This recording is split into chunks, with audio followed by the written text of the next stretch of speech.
I would like to suggest very intensely to talk to Eusebio later on, or tonight or tomorrow, because the IOLIX project is something great. It really connects the supply chains of the world with each other.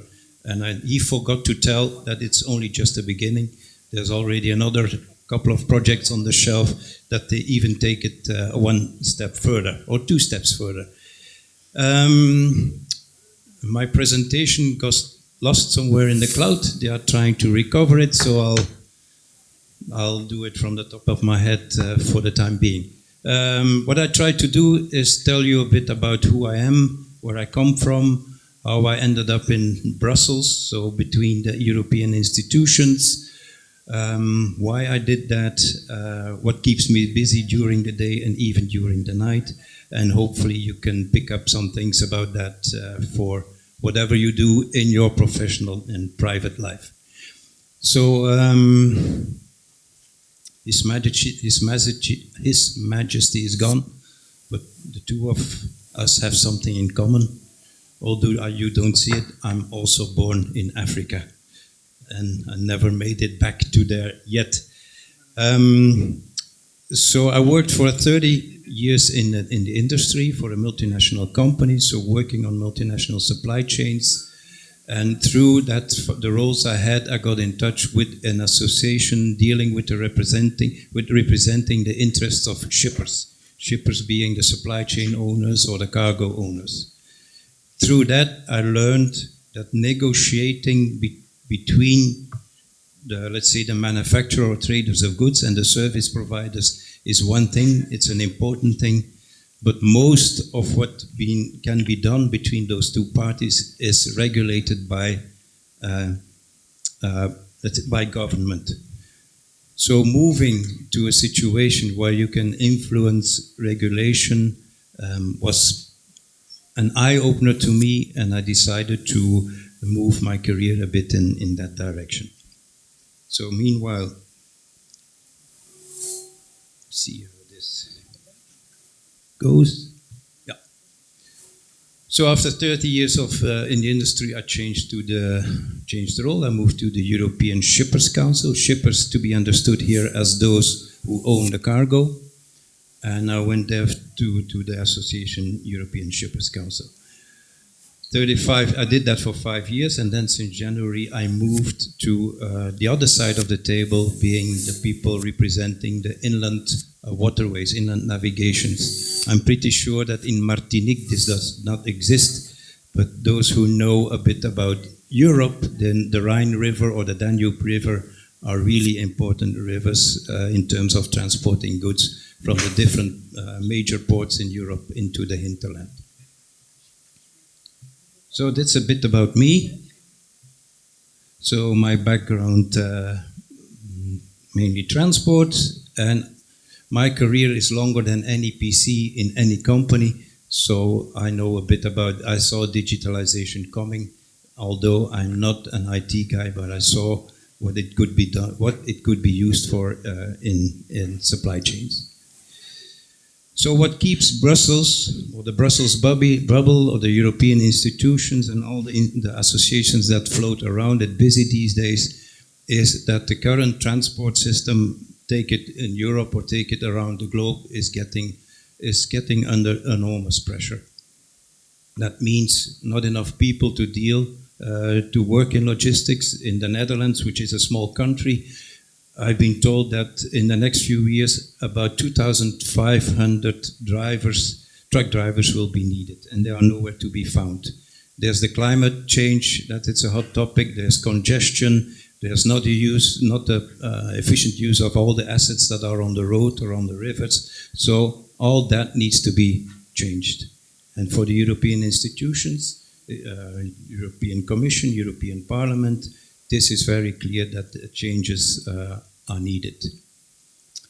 So there is a drive to go to what they call a fully integrated transport system where the assets are more used than they are today, where the CO2 emissions are tackled, where data need to be open and transparent and easy shared, and the IOLIX project as Isabelle explained, is already part of an answer to this.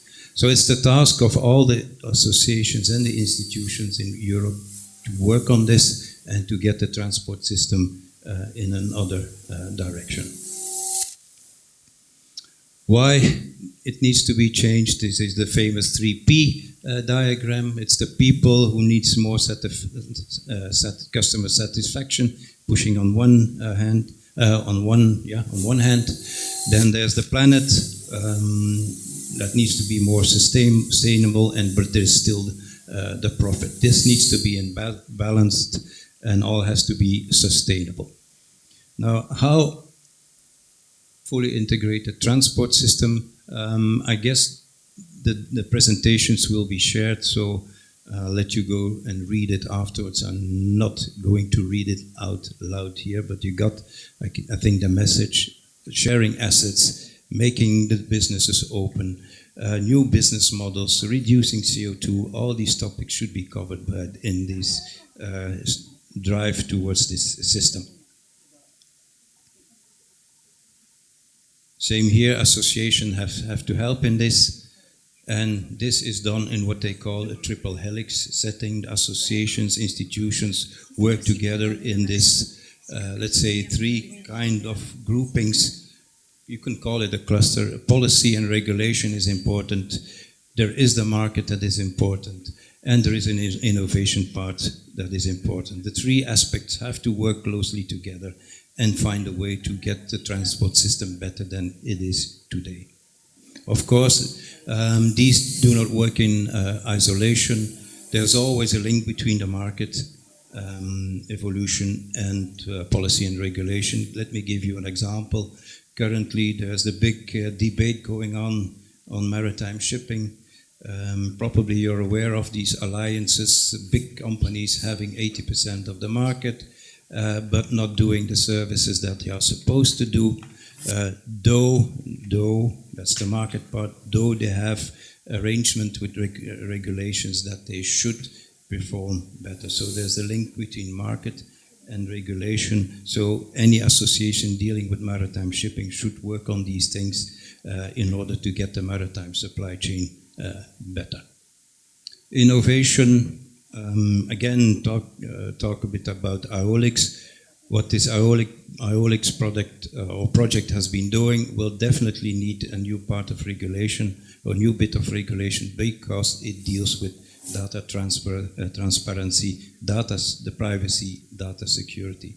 Probably there's some recommendations coming on in this project to the European Parliament in order to regulate this exchange of data. So this is the environment any association is familiar with, be it representing the shippers, representing truckers, representing inland waterways. This is the arena in which people working in Brussels in the lobby arena work in. So any association, be it shippers, be it inland waterways, be it ELA, has to set its focus and then connect with partners they think are interesting to connect with. So reclustering, if you wish, all the time. And I think the most important ones are connecting with other associations. I'll give you some examples from my shipper's perspective. We did work with terminals. So the Freeport Association, I'll give you some just names. Maybe it's useful for you in your career. The terminals, the port terminals have an association called Freeport. The truckers have an international association, which is a big one across the world, called IRU. If there are any shippers in the audience and you feel more French than European, you could connect to an association called AUTF, and so on, and so on, and so on. We connected as European Shippers Council with, of course, corporate members because we were representing them. We had a lot of contact, and any association has representing interests of a certain party, has connections with members of parliament, with European Commission, national governments, you name them, there are contacts with, and they are needed in order to come to agreements on whatever you need to agree upon. Not to be forgotten is the knowledge institutions, and there are plenty of as well represented in Brussels that you can link up with in order to define project, in order to go for improvements in whatever you want to improve. And last but not least, if you want to do something in Martinique or abroad or the Caribbean to improve your supply chains, there are plenty of opportunities to connect to the European funding programs. And we tried, Eusebio and I tried to bring in, and still trying to bring in, the Caribbean cluster into this funded project. This gives you the opportunity to make use of European funding in order to develop or to continue research and development programs, or to put these developed programs into real practice. So dive into these matters, see from your perspective where you would be fitting in, and try to make your connections, even though it's a 10-hour flight or 12-hour flight to Brussels. Brussels is not so far away from you, given that there's the associations in Brussels already there that you connect to, and you can get fed through these people in order to do your work or do your work here better. So this gives a bit of that overview. And one of the ambitions or key factors in getting to this improved transport system is interconnectivity. As a general term, you can call it digitalization, you can call it innovation, but it's all about connecting things in a better way than we do today. You probably know about autonomous vessels that are coming up, convoys of vessels, autonomous trucks, data pipelines. What Eusebio has been presenting is in fact a data pipeline where you connect partners, all partners in the supply chain, be it governments, businesses, you name it, you connect them from the very beginning, or from the shipment until the arrival of the goods at destination. All the things are visible, or supposed to be visible, and should be correct. You have all these sensors that are being developed that they put on board of trucks, planes, pallets, in order to be able to track down where your goods are, to control the temperature, to control, for example, in Europe we had a project where sensors were put on chemical tanks so that governments could follow where the danger was. If something should happen to the dangerous goods, they could divert these trucks to less dangerous or to roads where there are less people driving. ETA, estimated time of arrival calculations, is a hot topic, so that you can predict better when your goods will arrive, so that you can do your planning a lot better. And between all that, as the common denominator, get it all digitally connected. As such, this interconnectivity was not new for, let's say, the big shippers community, because you probably are all familiar with ERP systems as sold by the famous SAP company, where over the last 10, 20 years, companies, multinational companies, they made it possible to connect all the departments in their company in a digital way. When I was working for this multinational, I just had to switch on, and I could see the stock levels in Argentina, and I could see what kind of manufacturing was going on in Brazil, and what was needed in Tokyo, and so on and so on. I did not even need a paper and printed out on paper, I just could see it. But when the time came to ship the goods, these goods were loaded in a container, and they became a kind of a mystery box, not to say a Pandora box. So that's why, again, and I keep repeating, projects like Aeolix, they fill up this, they can fill up this gap, they can fill up the missing link in order to connect the supply chains of the world even better than they do today. What a supply chain would gain, and I really mean supply chain and not just one partner in a supply chain, but all the partners in the supply chain, be it on the service provider side, be it on the manufacturing side, you would have less failing transport, you have less administrative cost, you would have a better use of capacity, you would have a better effect on better compliance with customs, all these kind of stuff would run better, smoother, would take out the costs, and everybody would and could benefit from it. So some examples of where this interconnectivity is being treated, either in a project-wise or in debating-wise, whatever you like to call it. There was a project called CORE, which was basically the first big project dealing with data pipelines. But this was still a project where, let's say, a fixed number of supply chain partners were connected, and nobody else than those that had interest in that supply chain could join. IWOLIX already takes it one step further. There it's kind of a polyvalent kind of system where everybody can connect. DTLF, Digital Transport and Logistics Forum, that's a forum set up by the European Commission, and there are two important things that are going on.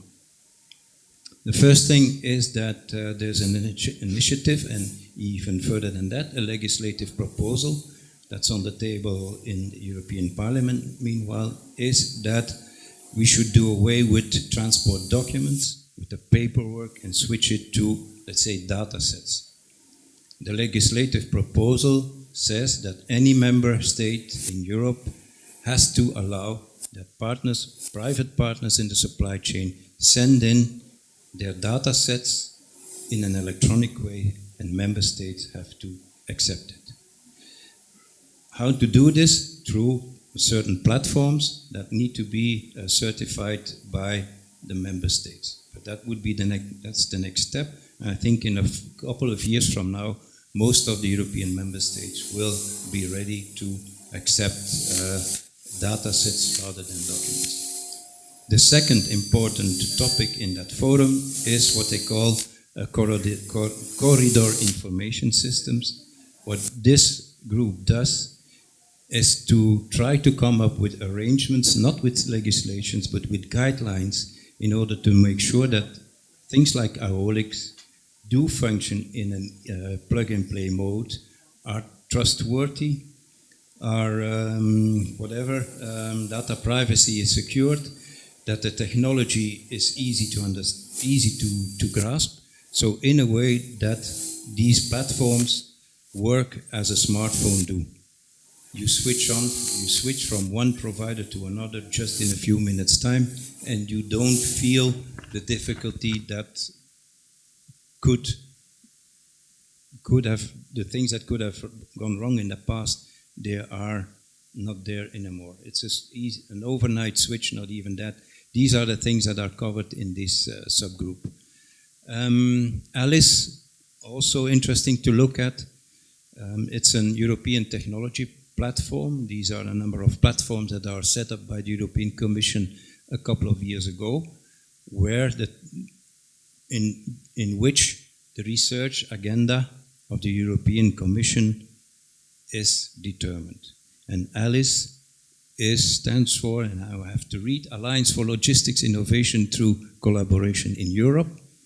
And it focuses on connecting supply chains through all kinds of means, and their ultimate goal is to reach the physical internet. What is a physical internet? Well, it's the comparison is again the smartphone. If you push the smartphone, if you push the button send data on your smartphone, the data looks for the most optimal way. Where there is capacity, where there is speed available, the data picks that way and lands on the other one's desk a few minutes or even a few seconds after you push that button. The plan for the physical internet is to try to accomplish the same with goods. Today, if you take a parcel and you call DHL in order to send the parcel, it goes through the DHL network. DHL will not think about using the UPS network or the FedEx network or any other provider. No, it's DHL network. Regardless of being full or empty, they don't care. The physical internet aims at reaching a stage where you pick up, the goods are being picked up by DHL, but DHL chooses and has contracts with other partners so that you make maximum, if UPS, for example, has free capacity, the goods are transferred to the UPS network, and so on and so on. So making better use of all the assets that are available on the market. Take a look at YouTube, the films are there. If you have some time, take a look. It will explain it much better than I can do here. Same kind of initiative, an European Technology Platform, is waterborne, and it's maybe more of interest to you here in the Caribbean region. It's all about R&D in the maritime industry. But again, with the goal to improve the transport system in reducing CO2 emissions, all what you have. 2 minutes. So take a look. If you go on that website, take a look, go for the different documents that are available there, and look for those on the CITRIS project. This document tells you what the future transport system in Europe and globally would look like. H2020, Horizon 2020, take a look there. Look at Horizon Europe. This gives you an overview of the funding programs that are available in Europe. Last but not least, there are a number of ports here in the Caribbean. You should seriously consider to look at the port community systems. All the digital systems that are across the different bigger and smaller ports in the world, they are trying to connect these tools or these systems, so I think it's worthwhile for you, those that are involved in ports. Take a look there and you will certainly find something you like.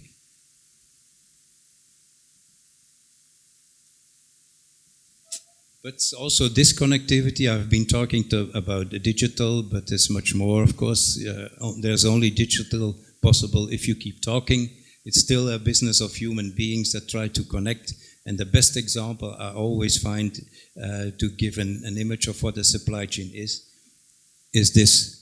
Handing over the stick on the right moment in the right way, where everybody doing the race is doing it at most to do his part. And that's it.